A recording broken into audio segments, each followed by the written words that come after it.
salam sejahtera kita untuk semua. Sore ini kita akan membuat satu grup diskusi yang khusus membicarakan tentang pencapresan dan peta politik juga nanti akan kita singgung. Kita bersama para aktivis antara lain Saudara Ridho, Saudara Hamdan, Saudara Alwi, dan Saudara Rofik. Nah, berlima ini sudah kita sepakati untuk kita bicarakan persoalan-persoalan sekitar pencapresan, kemungkinan-kemungkinan, peluang-peluang, dan potensi hambatan, dan lain-lain. Untuk itu saya coba kasih prolog. Peta politik kita ini memang kita dibatasi oleh parliamentary threshold, ya kan, 20%, sehingga partai-partai yang bisa mengajukan untuk capres itu antara lain PDI, dia tidak perlu koalisi lagi, dia cukup satu bisa. Terus yang lain Golkar, Nasdem, semua pada harus koalisi. Nah, ketika kita bicara tentang peta politik di tingkat elit partai politik, ini juga kita akan melihat juga potensi capres secara individual, potensi-potensinya ini. Kita bisa lihat dari hasil survei, yang mana hasil survei ini merupakan satu metode keilmuan yang perlu kita juga apresiasi karena mereka juga berdasarkan keilmuan dan itu memenuhi standar lah, sehingga ini menjadi sebuah alternatif juga, satu masukan-masukan juga untuk proses pencapresan. Antara lain Ganjar Pranowo, Puan Maharani, Prabowo Subianto, Anies Baswedan, Ridwan Kamil, dan juga pemain-pemain baru mungkin, misalnya kayak Andika Perkasa. Walaupun dia tidak diperhitungkan, banyak orang bilang bahwa ini spekulasi, tapi ini sesuatu hak politik. Jadi bisa saja Andika ini maju sebagai capres. Karena di saat dia posisi puncak sebagai panglima, dia kan akan menunjukkan track record dia, akan menunjukkan kinerja dia. Di samping memang track record yang sudah ada. Jadi modal-modal politik juga ada pada diri seorang jenderal ini gitu. Selain Pak Prabowo ya. Apalagi Pak Andika ini kalau kita ajukan juga capres yang masih pres gitu, jenderalnya ini. Jadi alangkah baiknya kita coba diskusikan juga peluang dan tantangan-tantangannya. Nah, untuk itu coba Bang Ridho bisa juga memberikan satu pandangan tentang bagaimana kalau Andika kita sandingkan dengan Puan Maharani atau Puan Maharani dengan Andika. Ya, saya pikir coba Bang Ridho coba kasih tanggapannya, pandangannya. Baik, Assalamualaikum warahmatullahi wabarakatuh. Salam. Waalaikumsalam. Oke, terima kasih Ya. moderator ya atas kepercayaannya. Perlu saya garis bawah ya, mungkin saya di sini bukan aktivis kali Kang. Jatuhnya mungkin warga biasa saja lah, mewakili warga biasa lah. Karena aktivis sudah lewat fasenya gitu ya. Tapi nggak tahu ke depan kita bertindak jadi aktivis lagi atau bagaimana, kita lihat gulirannya ke depan. Pertama, kalau kita mencermati tokoh-tokoh, baik kalangan muda, baik kalangan yang udah punya track record politik secara kompeten gitu ya. Ini muncul nama Andika, justru saya mau tanya juga Andika dan Puan gitu. Ini menarik nih, jadi pertanyaan buat kita semua nih. Kalau di kalangan anak muda mungkin akan bertanya ya, kenapa harus Andika? Nah, ya kan. Kalau Puan kan kita udah tahu lah, artinya balihonya di mana-mana kan. Nah, cuman yang mau perlu kita ketahuin, tiba-tiba muncul sosok Andika. Nah, apakah memang ini tuntutan zaman ya? Artinya orang bisa berganti persepsi, bisa berganti opini dalam hitungan menit, detik, orang bisa berubah sekarang. 100 menit ya. Mau ente baliho 1000 biji dipasang Biji, ya. atau 1 juta baliho juga, saya rasa nih zaman udah nggak berpihak kepada model yang begitu-begituan, gitu ya. Ini zaman udah berpikirnya Instan, hari ini orang ya. bisa berubah. Ya, hari ini orang bisa ngomong A, besok ngomong B. Nah, masyarakat sekarang perlu kita ketahui udah pada cerdas, Kang. Masyarakat udah pada cerdas, udah nggak bisa lagi disajikan hal-hal yang sifatnya gimmick. Betul nggak? Nah, masyarakat udah nggak bisa lagi diberikan pencitraan-pencitraan, mau branding sampai setahun, 2 tahun, 3 tahun, sampai 5 tahun pun. Sekarang masyarakatnya gara-gara pandemik ini udah berubah pola pikirnya. Itu kita harus akuin. Kita harus akuin masyarakat udah berubah, mindsetnya udah berubah. Jadi kalau memang ini cuma asumsi ya, ibaratnya kita coba mendeskripsikan kalau muncul Andika dengan Puan. Kalau bagi saya begini Kang, sosok Andika ini track recordnya masih boleh dibilang belum ada cacat lah ya, baik secara kinerja ya kan. Dan berapa hal-hal yang disajikan di media yang saya tangkap, Pak Andika ini boleh dibilang tokoh TNI ya, militer, yang perlu kita banyak cari tahu juga. Artinya pandangan dia terhadap negara ini apa, itu pandangan dia terhadap persoalan politik bangsa apa. Nah, ini kita harus bedah juga. Tapi sebagai tokoh figur yang mau kita telaah di diskusi kali ini cukup menarik gitu loh. Tiba-tiba muncul figur militer lagi. Apakah negara ini tidak bisa melepaskan figur-figur militer untuk perubahan yang lebih baik? Itu kan pertanyaan. Oke. Nah, mengenai sosok Puan, ini sosok Puan ya. Nah, kita tahu semua lah Puan dengan baliho-balihonya gitu ya. Ya artinya dia coba mempraktekkan pola-pola yang politik konvensional lah ya. Ya dengan banyak figur baliho di mana-mana.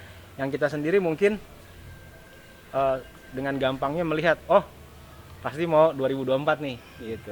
Oh pasti 2024 udah mulai deket nih, kan begitu ya. Jadi saya melihat kalau Andika Puan saya belum melihat suatu analisa ke depan yang yang signifikan gitu ya. Jadi kalau sekedar untuk memunculkan nama-nama potensi boleh, sah-sah saja siapapun mau jadi presiden. Pak moderator juga mau jadi presiden boleh-boleh juga kan gitu ya. Siap. Artinya sih sah-sah aja mau menyandingkan siapapun, mau pasang siapapun. Saya sebagai warga biasa sekali lagi sah-sah. Cuman faktanya hari ini masyarakat udah nggak bisa lagi. Ya, masyarakat udah nggak bisa lagi disajikan dengan hal-hal yang sifatnya tadi Kak, hanya sekedar cuma untuk pencitraan atau sekedar untuk menegaskan oh dia mampu kayak gitu. Mampu atau tidaknya sekarang nih era nggak bisa dibilang mampu atau tidaknya sekarang seorang itu layak jadi presiden atau menjadi wakil presiden sudah tidak bisa diukur lagi sama baliho Pak, betul tidak? Sudah tidak bisa diukur lagi seberapa lama dia menjabat. Itu udah nggak bisa lagi. Masyarakat sekarang punya penilaian sendiri, ya kan? Punya penilaian sendiri. Siapa nih presiden yang kira-kira bakal cocok? Itu. Jadi kita dipancing nih untuk berpikir cari benar-benar capres atau cawapres yang berani menyuarakan hati masyarakat yang paling menderita. Seperti itu aja. Iya, itu saya pikirin. Kita bisa tangkap bahwa pernyataan Bang Ridho, calon-calon pemimpin kita benar-benar teruji gitu. Publik itu bisa menguji langsung gitu. Itulah kedaulatan rakyat di situ. Nah untuk itu coba saya mengeksplorasi dari Bang Hamdan. Coba pandangannya ada gak mengenai yaitu chemistry antara Andika dengan Puan Maharani atau Puan Maharani dengan Andika? Oke. Terima kasih moderator. Saya simpel aja ya, mungkin nggak usah panjang. Kalau bicara pasangan antara Andika sama Puan Maharani ya masuk ya, karena laki-laki dan perempuan ya kan gitu. Gender. Masuk dia kan gitu. Nah kita kalau melihat ke 2024 ya, pemilu yang akan datang, artinya sosok Puan ini sepertinya satu-satunya wanita, satu-satunya wakil perempuan. Mungkin beliau termasuk di situ. Nah, selain Andika memang ada figur TNI yang lain, mungkin kita nggak tahu ya siapa nanti. Ada Prabowo yang mudah dilihat, ada Gatot Nurmantio ya kan. Andika ini sebagai katakanlah naiknya cukup heboh karena waktu pensiun ini terbatas dia sehingga menghendaki substansi daripada dan capres dia itu punya sendiri, track record arti yang bagus berkualitas. sebenarnya ketika melakukan Nah, latihan untuk militer itu dengan Amerika. kita kan dalam hal terakhir. ini juga melihat bahwa Artinya nanti masyarakat juga akan secara disuguhkan juga keilmuan, akan bisa wawasan, menilai kinerja mereka saya itu, lihat sekolah juga ya kan? bagus. Dari Jika dia memimpin punya pasukan, potensi ya kan? itu. Apakah Kalau pernah kita ada ngomong cacat ya, Pak moral Moderator, atau ada tentang cacat siapa saja tadi disampaikan komando, Mas Rido, ini kan siapapun nanti boleh. akan dinilai Kalau sendiri. kita ngomong Itulah track yang disebut recordnya dengan yang Mas apa, Andika ada ya. demokrasi netizen ya, Ya, medsos. Panglima mungkin karena Memang itu yang mungkin yang kita sebentar, harapkan sehingga mungkin sehingga bisa ikut kompetisi, artinya dia tidak sampai 5 tahun kan gitu. Kalau nggak diperpanjang kan dalam tanda kutip, nah, mungkin bisa gitu. Nah kalau diperpanjang mungkin jadi susah kan gitu. Nah, justru dia mungkin waktunya mepet sebentar sehingga bisa ada waktu untuk melakukan kalau ada keinginannya atau mungkin dan lain sebagainya. Jadi kalau kita ngomong Puan ya saya mesti lihat apresiasinya ya sosok perempuan satu-satunya wakil perempuan. Ya kita lihat ada juga calon lain Mas Anies Baswedan ya kan. Cuman ini kan kita nggak tahu apakah dia dicalonkan oleh partai mana, tapi dia termasuk yang mendapat simpati publik. Selain itu ada Pak Ganjar Pranowo, ada juga Ridwan Kamil, Khofifah mungkin, atau mungkin Caimin ya kan, atau mungkin Din Samsudin ya kan, atau ya banyak ya seperti tadi disampaikan. Jadi kalau menurut saya kalau tanya Puan sama Andika mungkin simple ya couple ya, maksudnya perempuan dan wanita, laki-laki dan perempuan. Mungkin dari saya itu aja, sore-sore yang santai gitu. ya memang yang saya garis bawahi ini kenapa saya munculkan Andika, karena memang dalam konstelasi politik geopolitik ini kan kita perebutan antara Amerika sama Cina ini. Jadi kalau kita lihat geopolitik ini harus bisa memainkan juga gitu. Nah kalau kita lihat track recordnya pengalaman Andika dia cukup bisa bekerja sama dengan Amerika juga, dengan Cina juga. Nah ini kan diperlukan nih, kayaknya momennya nih agak-agak tepat gitu kalau kita lihat waktu dia untuk bisa muncul gitu. Makanya saya coba untuk menawarkan gitu, Andika Puan atau Puan Andika gitu. Itu tinggal chemistry-nya aja. Nah tapi saya lihat bahwa beliau ini sangat dibutuhkan gitu.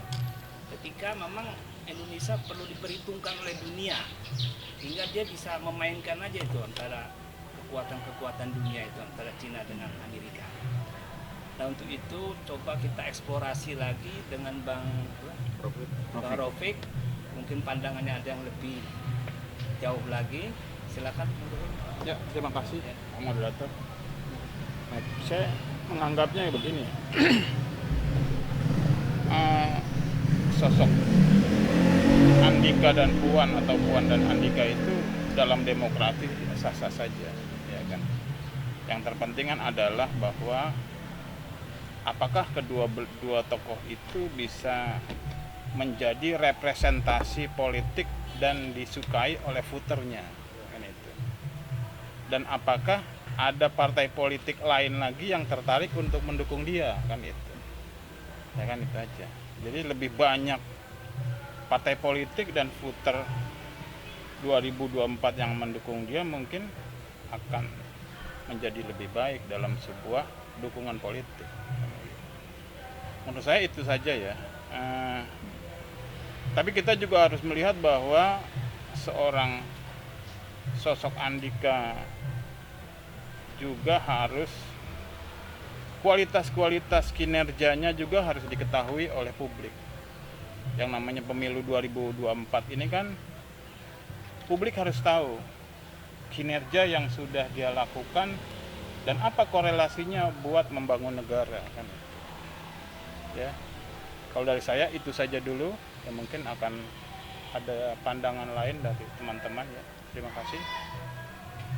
Ya, terima kasih Bang Taufik. Saya pikir itu memang sebuah argumentasi yang konstruktif ya untuk kita coba menilai seseorang demi seorang kita tampilkan menjadi capres. Karena memang itu hak publik juga untuk mengetahui dia track record dia, kehidupan pribadi dia, bahkan juga supaya kita tahu, karena kita jangan sampai membeli kucing dalam karung ya. Walaupun Andika juga karena kalau sudah masuk ke politik ya itu udah hak publik, harus diketahui semuanya, harta kekayaannya juga ya kan, sehingga itu menjadi sebuah seleksi ilmiah, seleksi alamiah yang harus dilalui. Waktu itu saya coba kasih Bang Alwi mungkin ada pandangan tersendiri lagi mengenai pencapresan ini. Oke, terima kasih Bang Fatah. Berbicara mengenai calon ya, Pak Andika maupun Puan, saya pikir ya seperti yang dari disampaikan beberapa teman tadi, sah-sah aja ya, siapapun bisa nyalon sebagai capres yang penting dia warga negara Indonesia dan berkelakuan baik lah ya Hak kan. warga negara Iya. Kalau lihat track record Andika, gelar Adi Makayasa yang diperoleh oleh dia ya cukup hebat lah ya kan. Dia merupakan salah satu orang cerdas dari militer ya. Dan untuk tampil sebagai capres saya pikir ya sangat pantas, cocok lah ya kan. Apalagi masih muda, spiritnya bagus ya. dan jiwa nasionalismenya juga cukup mantap lah ya. Tapi dia kan sejauh ini kita lihat anak yang baik lah ya kan, gitu ya, dalam karirnya dan sebagainya. Kalau dia terjun ke politik dia harus nakal dong, gitu ya kan. Jadi Mama deh, anak mami. iya, anak mami, jadi harus nakal-nakal dikit lah gitu ya. Kalau dia sama Puan, aneh pikir seperti dibilangin Bang Hanan, couple cocok, nah, gitu. Tapi tergantung masyarakat ya. Itu aja sih. Nah, dan kita lihat untuk beberapa kali capres juga di Indonesia emang dalam tanda kutip nggak real dari suara pemilu, bukan, karena emang semuanya merupakan pesanan-pesanan sponsor ya kan. Semuanya pemilu kita di Indonesia ini kan ya ini udah bukan rahasia umum lagi ya kan, itu merupakan iya titipan dari kalau bukan Amerika, Chinese ya. Chinese kan sekarang udah masuk Indonesia kan, jadi ya dua negara inilah sekarang ya, dua negara adidaya ini ya. Mungkin dari saya untuk sementara itu dulu ya. Saya pikir memang bagus ya dari semua argumentasi, tapi memang ada satu hal yang perlu kita garis bawahi, bahwa dikotomi militer sipil ini sudah hilang karena semenjak reformasi ya kan, itu TNI sudah masuk ke barak ya kan. Kalau mau di politik dia harus lepaskan dulu jabatan itu baru ke politik. Dan keberhasilan di militer kita bisa lihat dari SBY ya kan, dia bisa memimpin 2 periode dan cukup ya berhasil lah ya, bangsa ini bisa dihantarkan kepada kemajuan. Sehingga Andika juga ya kan bisa juga meneladani SBY atau mungkin bisa lebih gitu. Apalagi dalam posisi dia pres gitu ya kan. Nah untuk itu makanya saya agak sedikit menguatkan juga gitu Andika ini supaya lebih kencang lagi gitu dalam proses pencapresan, supaya dia tampil di publik dengan dengan argumentasi visi dia, mempertahankan argumentasi dia, Indonesia mau dibawa kemana ya kan sampai 2045. Ini kan perlu kita eksplor ya kan. Iya. Tapi ketika kita munculkan nama beliau, kemungkinan beliau dengar itu dia termotivasi gitu Iya. ya kan. Cuman begini Pak Moderator, kalau Andika ini diperpanjang ya mungkin sulit ya menurut saya untuk dia jadi calon presiden gitu. Untuk Andika ya. Assalamualaikum. Salam. Ketemu sama pakar-pakar nih Bang. Pakar junior. Bang, Pakar-pakar mantap ya. apa? Makin mantap ya. Salam. Terus. Lanjut. Lanjut. Ya kita kedatangan tamu nih Bang Kaban di sore hari. Mudah-mudahan ini semakin seru untuk menikmati bincang sore kita. Mungkin Pak Moderator lanjutkan. Ya. Nah kita Iya. kita kedatangan senior ini ya kan, politisi yang sudah kawakan ya kan, apalagi senior kita ini kan, aktivis juga, politisi juga.